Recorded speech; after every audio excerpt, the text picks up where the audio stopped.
বাটি ভবনে অবস্থিত মিমি সাহা নামে একজন মহিলা এসে আমাদের কাছে কমপ্লেন করে গত পরশুদিন আনুমানিক 3টার সময় তাদের অনুপস্থিতিতে তাদের বাড়ি থেকে প্রায় আনুমানিক 4 ভরি স্বর্ণালঙ্কার এবং 3 ভরি রূপার গয়না সঙ্গে 2টো মোবাইল চুরি হয়। তো গতকালকে তাদের কমপ্লেন নিয়ে আমরা সিসিটিভি ফুটেজ চেক করার পরে আমরা একজন চোরকে অনুমান করে শনাক্ত করতে পারি।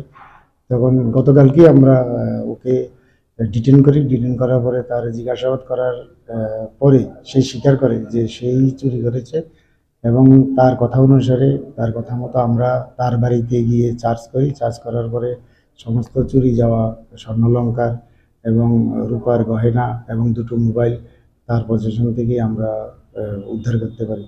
তো এই বিষয়ে আমরা একটা মামলা নিয়েছি। মামলা নিয়ে তাকে আজকে কোর্টে প্রেরণ করছি এবং within 24 ঘন্টার ভিতরে আমাদের সবগুলি জিনিসই উদ্ধার হয়েছে এবং তাকে আমরা রিমান্ড চেয়েছি। রিমান্ড চেয়ে যদি তার সঙ্গে আরও কেউ জড়িত থাকে এটার জন্য আমরা তাকে রিমান্ড আনছি। পরবর্তী সময়ে দেখা যাবে তার সঙ্গে আর কেউ আছে কিনা।